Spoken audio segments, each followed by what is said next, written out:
Dhanush fans மட்டும் இல்லாமல் general audience எல்லாருமே ரொம்ப ஆவலாக எதிர்பார்த்துருந்த படம் தான் வந்து ராயன் படம் வந்து இன்றைக்கி ரிலீஸ் ஆகிருக்குதுங்க. இந்த ராயன் படத்தை பார்த்துட்டு ஒவ்வொருத்தரும் ஒவ்வொரு மாதிரி பேசிக்கிறாங்க. ஒரு சிலர் என்ன பேசிக்கிறாங்கன்னா வந்து தனுஷ் வந்து டேரக்டராக வந்து இந்த படத்தை சூப்பராக எடுத்திருக்காரு, ஆனால் திரைக்கதையில் கோட்டை விட்டுருக்காரு அப்படின்னு சொல்லிட்டு பேசிக்கிறாங்க.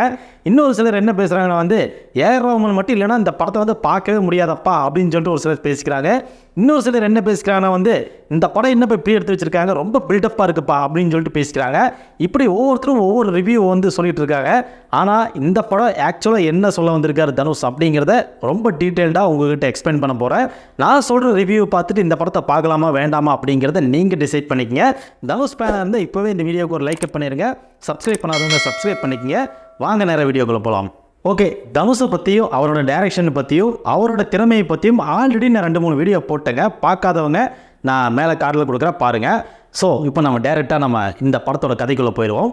இந்த கதை எப்படி ஸ்டார்ட் ஆகுதுன்னா வந்து ஒரு கிராமத்தில் வந்து தனுஷ் அவரோட 2 தம்பிங்க ஒரு தங்கச்சி இவங்க கூட வந்து ஜாலியாக அப்பா அம்மாவோட வாழ்ந்துட்டுருக்காரு. அப்படி இருக்கும்போது ஒரு நாள் வந்து அப்பா அம்மாவும் சந்தைக்கு போயிட்டு வரப்பா நீங்களும் பத்திரமா இருங்கன்னு சொல்லிட்டு போகிறாங்க. போனால் வந்து திரும்பி வரவே கிடையாது. அவங்க என்ன ஆனாங்கன்னே தெரியல. அப்படி இருக்கும்போது தனுஷ் வந்து என்ன பண்ணுறதுன்னு தெரியாமல் 2 தம்பிகளோடையும் தங்கச்சியும் கூப்பிட்டு ஒரு சாமியார்கிட்ட அடைக்கலமாக வராரு. சாமியார் வந்து அடைக்கலமாக வந்த உடனே சாமியார் வந்து என்ன யோசிக்கிறாருன்னா ஒரு பெண் பிள்ளை இருக்குதே, இந்த பிள்ளையை வந்து விற்று பணம் பாக்கிட்டே என்ன அப்படின்னு ஒரு மனசுக்குள்ள அவருக்கு வந்து தோணுது. இதை வந்து உணர்ந்துக்கிட்ட தனுஷ் அவர்கள் வந்து அந்த சாமியாரை போட்டு தள்ளுகிறாரு. போட்டு தள்ளின கையோட வந்து தன்னோட தம்பிகளையும் தங்கச்சியும் கூப்பிட்டு சரக்கு வண்டியில் ஏறுகிறாரு. சரக்கு வண்டி யாருதுன்னா நம்ம செல்வராகவன் அவர்களோடது. அந்த வண்டி மூலமாக வந்து செல்வராகவனோட ட்ராவல் பண்ணி சென்னைக்கு வந்துடுறாங்க. சென்னைக்கு வந்தோடனே இவங்க எல்லாருமே பெருசாயாச்சு. இப்போ தான் வந்து இந்த கதையை வந்து ஸ்டார்ட் ஆகுது. என்னன்னா வந்து 2 தம்பி இருக்காங்க இல்லையா தனுஷ்க்கு, அதில் ஒருத்தர் வந்து சந்தீப் கிஷன் தான் வந்து பெரியவர். அவர் வந்து சரியான குடிகார, உதவாக்கிற, தூங்கு மூஞ்சி இந்த மாதிரி ஒரு பேரோட தான் இருக்கிறாரு. அவரோட லவ்வர் தான் வந்து நம்ம அபர்ணாவுக்கும் இவங்களுக்கும் ஒரு நல்ல ஒரு கெமிஸ்ட்ரி செட் ஆயிருக்குன்னு சொல்லலாம். அது மட்டும் இல்லாமல் இவங்க பண்ணுற ஒரு டார்க் காமெடியில் இருக்குதுங்க. காமெடியில் கொஞ்சம் நம்மளையெல்லாம் சிரிக்க வைக்கிறாங்க. இவங்க ஒரு பக்கம். இன்னொரு பக்கம் பார்த்தீங்கன்னா நம்ம காளிதாஸ் ஜெயராமன், இவர் வந்து காலேஜில் வந்து எலெக்ஷனில் வந்து நிற்கிறாரு. அங்கே வந்து அவருக்கு ஒரு சின்ன பிரச்சனை நடக்குது. அந்த பிரச்சனை மூலமாக தான் இந்த கதை வந்து மிகப்பெரிய அளவில் போகுது. இத்தனைக்கும் காரணம் அந்த தம்பிக்கு ஏற்பட்ட பிரச்சனைனால தான் இப்படி வந்து இன்னொரு தம்பி வந்து இப்படி இருக்கிறாரு. அவங்க தங்கச்சி வந்து நம்ம துஷாராவுக்கு வந்து ஒரு நல்ல இடத்துல மேரேஜ் பண்ணி வைக்கணும் அப்படின்னு சொல்லிட்டு தனுஷ்க்கு வந்து ரொம்ப நாள் கனவு. இப்படி தான் வந்து ஃபேமிலி வந்து போயிட்டுருக்குது. இதுக்கிடையில் வந்து ஒரு 2 கேங் வார் வந்து நடக்குதுங்க. கேங் வார்னால் யாருன்னு பார்த்தீங்கன்னா ஒன்று வந்து சரவணன், இன்னொருத்தங்க வந்து எஸ்ஜே சூர்யா. இவங்க வந்து 2 பேரும் 2 ஆப்போசிட்டில் மிகப்பெரிய ஆளுங்க, அந்த ஏரியாலேயே டானுங்க அப்படின்னு சொல்லலாம். இவங்க 2 பேர்த்துக்குள்ளேயும் சண்டையை மூட்டி விட்டு இந்த கேங் வாரை அழிக்கணும் அப்படின்னு சொல்லிட்டு போலீஸாக வர்ற நம்ம பிரகாஷ்ராஜ் அவர்கள் பிளான் பண்ணி இவங்க 2 பேர்த்தையும் வந்து கோத்துட்டு இடையில வேடிக்கை பார்க்குறாரு. 2 பேர் முட்டிட்டு சாப்பிட்டோம் அப்படின்னு சொல்லிட்டு. இதுக்கிடையில் வந்து நம்ம தனுஷோட தம்பியான நம்ம காளிதாஸ் ஜெயராமன் வந்து ஒரு பிரச்சனையில் மாட்டிக்கிறாரு. அந்த பிரச்சனை மூலமாக அந்த சரவணன் அவங்கிற வில்லனை வந்து நம்ம தனுஷ் வந்து போட்டு தள்ளிடுறாரு. இப்படி போட்டு தள்ளினதுக்கு அப்புறமா வந்து எஸ்ஜே சூர்யாவுக்கு தனுஷ் மேலே ஒரு மிகப்பெரிய கோபம் ஏற்படுது. அப்படி கோபம் ஏற்பட்ட உடனே இவங்க 2 பேர்த்துக்குள்ளே நடக்கிற ஃபைனலான இறுதிக்கட்டம் தான் கிளைமேக்ஸ். இப்படி தான் வந்து போயிட்டுருக்குது. தனுஷ் வந்து 2 தம்பிகளையும் தன்னோட தங்கச்சியும் காப்பாற்றினாரா அப்படிங்கிறது தான் மீதி கதை. ஆல்ரெடி இந்த கதையை வந்து நம்ம நிறையா தலைமுறைகள் கடந்து நம்ம பார்த்துட்டு வந்தோம். பழி வாங்குதல், கேங் வார் இதெல்லாமே வந்து நம்ம பார்த்துட்டோம். அதையே சார்ந்து எடுக்கப்பட்ட படம் தான் இது. துஷாராவை பற்றி நம்ம பேசணுங்க. துஷாரா வந்து பயங்கரமாக நடிச்சிருக்காங்க. இந்தளவுக்கு ஆக்டிங் ஸ்கில் இருக்குதா, அவங்களுக்கு வந்து இந்தளவுக்கு ஒரு ஆக்டிங்கில் ஒரு ஸ்கோப் இருக்கா அப்படின்னு நம்ம பார்க்கும்போது நம்மளுக்கே ஷாக்கிங்காக இருக்குது. ஸ்டார்டிங்கில் போக அந்த கேரக்டர் வந்து மெல்ல மெல்லமாக அப்படியே ரைஸ் ஆகிட்டே போகுது. நீங்கள் செகண்ட் ஹாப் போலாம் பார்த்தீங்கன்னா பயங்கரமாக நடிச்சிருக்கிறாங்க. என்னடா இந்த பொண்ணுக்குள்ளே இவ்வளோ திறமையா அப்படின்னு சொல்லிட்டு நம்மளாம் வந்து வாயடிச்சு போகிற அளவுக்கு தான் அவங்களோட ஆக்டிங் இருக்குது. தனுஷ் அந்தளவுக்கு இறங்கி வேலை பார்த்துருக்கிறாரு. ஆடியோ லான்ச்லேயே சொன்னார், எல்லாத்திட்டையும் நிறைய திட்டியிருக்க, எல்லாத்தையும் நிறைய வேலை வாங்கியிருக்கு அப்படின்னு சொல்லிட்டு. அது வந்து படத்தில் பார்க்கும்போது நல்லாவே தெரியுது. அதே மாதிரி தான் நம்ம அபர்ணாவும் வந்து காமெடியில் கலக்கியிருக்காங்க. நம்மளை வந்து நல்லாவே சிரிக்க வைக்கிறாங்க. கரெக்டான ரோலில் தான் வந்து நம்ம அபர்ணா தாஸை வந்து இவங்க சூஸ் பண்ணியிருக்காரு நம்ம தனுஷ் அவர்கள்.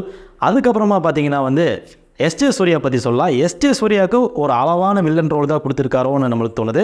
வில்லன் ரோலில் அவ்வளோ வெயிட் இல்லைன்னு தான் தோணுது. ஏன்னா நம்ம எஸ்ஜே சூர்யா பேசுகிற அந்த சென்னை லாங்குவேஜே பார்த்திங்கன்னா வட சென்னை லாங்குவேஜே வந்து கொஞ்சம் நம்மளுக்கெல்லாம் கொஞ்சம் காமெடியாக தான் இருக்குது. காமெடியாக இருந்தாலும் அவர் கொஞ்சம் டிஃப்ரெண்ட்டாக தெரிகிறாரு.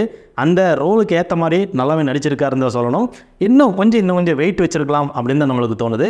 அது மட்டும் இல்லாமல் பிரகாஷ்ராஜ் அவர்கள் வந்து ஒரு போலீஸ் ஆஃபீஸர் அவருக்கு உண்டான பாணியில் கலக்கியிருக்காரு. சின்ன இடத்துல தான் வந்துட்டு போகிறாரு தவிர்த்து, ஆனால் வந்துட்டு போன ரோலுக்கு நியாயமன்ற விதமாக வந்து நடிச்சு கொடுத்துருக்காரு அப்படின்னு தான் சொல்ல முடியும். அப்புறம் நம்ம செல்வராகவன் அவர்களை பற்றி பேசியாகணும். செல்வராகவனுக்கு வந்து கரெக்டான ஒரு ரோலை வந்து கொடுத்துருக்காரு. செல்வராகவன்கிட்ட வந்து செல்வராகவனோட கேரக்டர் எழுதும் போதே தனுஷ் வந்து ரொம்ப மெனக்கெட்டு எழுதியிருப்பார் போல் இருக்குது. கரெக்டாக வந்து செல்வராகவனுக்கு அந்த ரோலில் கச்சிதமாக சூப்பராக ஒவ்வொரு இடத்துலையும் பில்டப் பண்ணும்போது வந்து நம்மளுக்கு வந்து அது ஈஸியாக கனெக்ட் ஆகுது. ஒரு யதார்த்தமான மனிதனாக, அதே மாதிரி ஒரு ஃபேமிலி வந்து ஒரு காப்பாற்றுற ஒரு பொறுப்பில் இருக்கிற ஒரு மனிதராக வந்து இந்த செல்வராகவன் அவர்களோட கேரக்டர் வந்து டிசைன் பண்ணியிருக்காரு தனுஷ். என்னதான் இருந்தாலும் அண்ணன் இல்லையா, அண்ணனுக்கு உண்டான கேரக்டர் வந்து கச்சிதமாக வந்து எழுதியிருக்காரு நம்ம தனுஷ் அவர்கள். சரி, இப்போ இந்த கதையோட நாயகன், இந்த படத்தோட நாயகன் நம்ம இயக்குனர் தனுஷ் அவர்கள் பற்றி பேசலாம். தனுஷ்க்கு வந்து ஒரு டிஃப்ரெண்ட்டான லுக்கு அவர் வந்து எடுத்துக்கிட்டாரு. ஒரு அண்ணன்னா எப்படி இருக்கிறோம் அப்படிங்கிறத வந்து இந்த படத்தில் வந்து காமிச்சிருக்காரு. என்னென்னா வந்து ஒரு தம்பி தங்கச்சியை காப்பாற்ற துடிக்கிற ஒரு அண்ணன் என்னெல்லாம் பண்ணுவான் அப்படிங்கிறத வந்து படத்தில் காமிச்சிருக்காரு. என்னென்னா வந்து நம்ம தம்பிக்கு ஒரு பிரச்சனைனா அண்ணனா இப்போ நானும் நீங்களும் வந்து பார்த்துட்டு சும்மா இருக்க மாட்டோம் இல்லையா, எந்த அளவுக்கு வேணாலும் இறங்கி போவோம். அது வந்து தனுஷ் அவர்களோட பார்வையில் கொலை கூட பண்ணலாம், எத்தனை கொலை வேணால் பண்ணலாம் அப்படிங்கிற ஒரு தாட்டில் தான் வந்து இந்த கதையை எழுதியிருக்காரு. ஏன்னா இந்த படம் வந்து நிறைய பேர் விமர்சனத்துக்கு உள்ளாக்குற காரணமே வந்து நிறைய கொலைகள் அடுத்தடுத்து நடந்துகிட்டே இருக்குதுங்க. நீங்கள் செகண்ட் ஹாஃப்லாம் பார்த்தீங்கன்னா சதக்குன்னு வெட்டி வீசிட்டே போயிட்டுருக்கிறாரு. எதுக்கு விட்டுறாரு, ஏன் விட்டுறாரு அப்படிங்கிறத வந்து இன்னும் கொஞ்சம் டீட்டெயில்டிங்காக காமிச்சிருக்கலாமோ அப்படின்னு தான் தோணுது. நிறைய பேருக்கு சலிப்பு தட்டுற விதம் வந்து அந்த செகண்ட் ஹாஃப் போர்ஷன், நிறையா இந்த கொலைகள் நடக்கிற சீன் தான் வந்து எல்லாத்துக்குமே கொஞ்சம் மூஞ்சில் அடிக்கிற மாதிரி ஆயிடுச்சு. மற்றபடி ஆனால் தனுஷ் அவர்கள் சொல்ல வந்த விதம் என்னென்னா வந்து நம்ம உறவுக்காகவும் நம்ம பாசத்துக்காகவும் என்ன வேணாலும் இறங்கி செய்யலாம் அப்படிங்கிற ஒரு விஷயத்தை இயக்குனராக வந்து தெளிவாக வந்து சொல்லியிருக்காரு.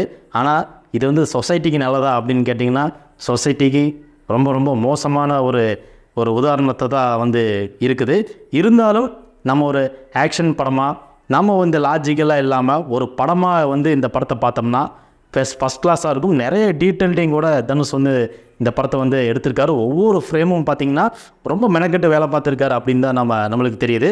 அதுலேயும் பார்த்திங்கன்னா இந்த கிளைமேக்ஸ்க்கு முன்னாடி ஒரு சாங் வருதுங்க, ஒரு ஃபைட்டும் டான்ஸும் கலந்த மாதிரி ஒரு சாங் இருக்குது. அந்த சாங்கெல்லாம் பார்த்திங்கன்னா நல்லா தியேட்ரிக்கல் எக்ஸ்பீரியன்ஸாக இருக்கும். அதே மாதிரி தனுஷை வந்து ஒரு வேறு இதில் பார்ப்பீங்க. தனுஷெல்லாம் இந்தளவுக்கு பண்ணுவாரா அப்படிங்கிறதே வந்து நம்மளுக்குலாம் டவுட்டாக இருக்குது. அந்தளவுக்கு இறங்கி வந்து ஒரு டைரெக்ஷன்லேயும் பண்ணியிருக்காரு. சம் ஆக்டராகவும் சூப்பராக அந்த படத்தில் கலக்கியிருக்கிறாரு. ஒரு சைலண்ட்டான கேரக்டராக தான் அந்த படத்தில் வந்து போயிட்டுருக்காரு. அவர் வந்தாவே நம்மளுக்கெல்லாம் இன்னமும் ஒன்று பண்ண போகிறாரு, ஏதோ சம்பவம் செய்ய போகிறாரு அப்படிங்கிறது நம்மளுக்கு தெரியும். அடுத்ததாக வந்து நம்ம தலைவர் ஏஆர் ரஹ்மான் அவர்கள் பற்றி பார்ப்போம். ஏஆர் ரஹ்மான் வந்து இல்லையேன்னு சொல்லிட்டு இந்தியன் படத்தை பார்த்துட்டு கதறிட்டு இருந்தோம். நிறைய பேர் ஒப்பாரி வச்சானுங்க. அதில் இந்தியன் 2ல் கம்முன்னு நம்ம ஏஆர் ரஹ்மான் போட்டிருக்கலாம் ஐயா, தட்டி வீசியிருப்பார் ஐயா அப்படின்னு சொல்லிட்டு எத்தனையோ பேர் வந்து குமரிட்டு கிடந்தோம். அதில் நானும் ஒருத்தன். அந்த குறையை வந்து இந்த படம் மூலமாக தன்னோட ரசிகர்கள்லாம் ஒரு ட்ரீட்டாக இந்தாடா வச்சுக்கிறா நான் தான் வந்துட்டான்னு சொல்லி ரஹ்மான் வந்து இறங்கி வேலை பார்த்துருக்காருங்க. எனக்கு என்ன தோணுதுன்னா, சங்கருக்கு நான் இன்னும் ஆக்டிவாக தான் இருக்கிறேன், இன்றைக்கி என்னால் நல்ல ஹிட்டை கொடுக்க முடியும், இன்றைக்கி வந்து ரசிகர்களை எங்கேஜாக வைக்க முடியும்னு சொல்லி காட்டுறக்காக மெனக்கெட்டு அடிச்சிருப்பார் போல இருக்குது. பிஜிஎம்லாம் தெரிக்குதுங்க. அது என்னமோ தெரில. தனுஷுங்கிற பாருங்கள், ரஹ்மான் வந்து கிட்டத்தட்ட ஒரு 15 வருஷம் 20 வருஷத்துக்கு முன்னாடி எப்படி இருந்தாரோ அந்த ரஹ்மான் வந்து இப்போ திரும்பி கிடைச்ச மாதிரி இருக்குதுங்க. அந்தளவுக்கு மியூசிக்கெல்லாம் புதுசாக இருக்குது. எப்படி ரஹ்மானால் மட்டும் இப்படி வந்து ஜென்ரேஷன் கேப் இல்லாமல் அடித்து துவைக்க முடியுது அப்படிங்கிறது நம்மளுக்கே புரிய மாட்டேங்குது. இன்னும் காலம் கடந்து வந்து ரஹ்மான் வந்து அந்தந்த ஜென்ரேஷனுக்கு தகுந்த மாதிரி அடாப்ட் ஆகி அதுக்கு தகுந்த பாட்டாக இருந்தாலும் சரி, அதுக்கு தகுந்த பேக்ரவுண்டாக இருந்தாலும் சரி பிரித்து மேயறாருங்க. அந்த அளவுக்கு இந்த படத்தை வந்து தூக்கி நிறுத்தியிருக்காருன்னு தான் சொல்ல முடியும்.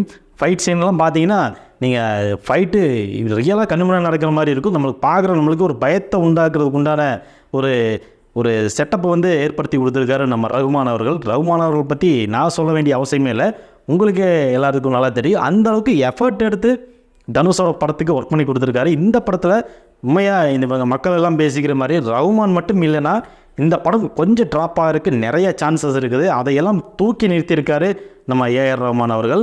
அதனால் இந்த படத்துக்கு பெருசாக வேலை பார்த்துறது ஏஆர் ரஹ்மான் அவர்கள் மட்டும்தான். சரிப்பா, இந்த படம் எப்படிப்பா இருக்குதுன்னு கேட்டிங்கன்னா, ஃபஸ்ட் ஆஃப் ஃபுல்லாக ஓரளவுக்கு ஸ்லோவாக போகும். கொஞ்சம் காமெடி இருக்கும், கொஞ்சம் சென்டிமெண்ட் இருக்கும், இதெல்லாம் கலந்து ஃபஸ்ட் ஹாஃப் போயிடுதுங்க. செகண்ட் ஹாஃப் மட்டும்தான் கொஞ்சம் லென்த்தாக போகிற மாதிரி இருக்குது. செகண்ட் ஹாஃபில் ஃபுல்லாக பார்த்தீங்கன்னா ஃபுல்லாகவே வந்து பழி வாங்குகிற எண்ணமும் நிறையா ஃபைட் சீன்ஸ் எல்லாம் இருக்குது. அந்த சீனெல்லாம் கொஞ்சம் வெட்டி இருந்தாங்கன்னா அதுக்கு தகுந்த மாற்று சீன் ஏதாவது வச்சு இந்த படத்தை இன்னும் கொஞ்சம் வேறு மாதிரி கொண்டு போயிருந்தால் இந்த படம் வந்து இந்தியா லெவலில் தனுஷ்க்கு ஒரு நல்ல பேரை வந்து எடுத்து கொடுத்துருக்கும் அப்படின்னு நம்மளுக்கு தோணுது. ஏன்னா செகண்ட் ஹாஃப் ஃபுல்லாக வந்து நீங்கள் எல்லாமே வந்து அடித்து துவம்சம் பண்ணி வெட்டி குத்திக்கு ரத்தம் தெறிக்க விட்டு என்னமோ தீர்த்தம் தொழிக்கிற மாதிரி ரத்த சத்தும் தெரிக்குதுங்க. அப்படி இருக்கிறனால இந்த படம் வந்து செகண்ட் ஹாஃபில் பார்க்கும்போது நிறைய பேருக்கு ஒரு டிசப்பாயின்மெண்ட்டாக இருக்கலாம். என்னடா படம் இப்படி நல்லா போயிட்டு வந்ததே பாதிக்கு மேலே இப்படி போகுது அப்படின்னு சொல்லிட்டு ஒரு எண்ணம் வந்து எல்லாருக்குமே வந்துட்டு போகும். அதையெல்லாம் மறந்துட்டு ஒரு ஆக்ஷன் படமாக தனுஷோட ஒவ்வொரு ஃப்ரேமும் பார்த்தீங்கன்னா பக்காவாக செதுக்கியிருப்பார். அதனோட டீட்டெயிலிங்கெல்லாம் பார்த்தா ஒரு ஆக்ஷன் படத்தை பார்க்குறக்கு நம்மளுக்கு ஒரு ஒர்த்தியான ஃபீலிங் கிடைக்கும். இது யாருக்கெல்லாம் சூட் ஆகுன்னு பார்த்தீங்கன்னா மேஜராக இருக்கிற அதாவது ஆக்ஷன் படமெல்லாம் ரொம்ப பிடிச்சி இந்த ஃபைட்டெல்லாம் ரொம்ப ரசித்து பார்ப்பேன், இந்த டீட்டெயிலிங்கெல்லாம் ரொம்ப பார்ப்பேன், இந்த சென்டிமெண்டெல்லாம் பார்ப்பேன், அதே மாதிரி எமோஷ்னல் கனெக்ஷன் உண்டான படங்கள் எல்லாம் பார்ப்பேன் அப்படின்னு நினைக்கிறவங்களுக்கு இந்த படம் வந்து ஒரு நல்ல எக்ஸ்பீரியன்ஸை கொடுக்கும்.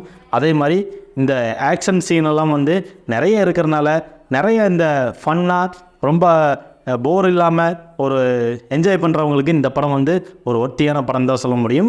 இந்த படத்தில் நான் மிஸ்ஸிங்காக இருக்கிற ஏரியாவாக என்ன நினைக்கிறேன்னா வந்து காமெடியில் இன்னும் கொஞ்சம் பெட்டராக வந்து ஒரு நல்ல காமெடி ஆர்டிஸ்டெல்லாம் போட்டு இன்னும் கொஞ்சம் காமெடியை கொஞ்சம் கலந்து இந்த படத்தை இன்னும் கொஞ்சம் இழுத்துட்டு போயிருந்தாங்கன்னா நல்லா இருந்திருக்கும். அதுவும் செகண்ட் ஹாஃபில் இத்தனை இந்த வன்முறைகள், இந்த சண்டைகள், இந்த வெட்டுறது குத்துறது இதெல்லாம் விட்டுட்டு செகண்ட் ஹாஃபில் இன்னும் கொஞ்சம் தேவையான இடங்களை இன்னும் கொஞ்சம் நம்மளையெல்லாம் சிரிக்க வைக்கிற மாதிரி ஒரு காமெடி உள்ளே கொண்டு வந்து அதுக்கப்புறமா இடையில இந்த ஃபைட் சீனெல்லாம் வச்சு படத்தை கொண்டு போய் முடிச்சிருந்தாருன்னா கொஞ்சம் நல்லா இருக்குமோ அப்படிங்கிறது என்னோடய கருத்து.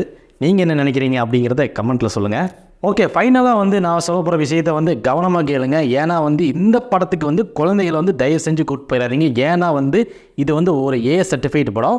அதனால் முடிந்த வரைக்கும் குழந்தைகளை அவாய்ட் பண்ணிவிட்டு பெரியவங்க போய் பாருங்கள், அதுதான் வந்து நம்மளுக்கு நல்லது. ஸோ இந்த வீடியோ இதோட முடிச்சுக்கலாம். இந்த வீடியோ உங்களுக்கு பிடிச்சிருந்தா மறக்காமல் லைக் பண்ணுங்கள், ஷேர் பண்ணுங்கள், சப்ஸ்கிரைப் பண்ணுங்கள். வெறித்தனமான தனுஷ் ஃபேன்ஸ்க்கெலாம் வந்து இந்த வீடியோவை வந்து வாட்ஸ்அப்லேயும் இன்ஸ்டாகிராம்லையும் ஷேர் பண்ணி விடுங்க.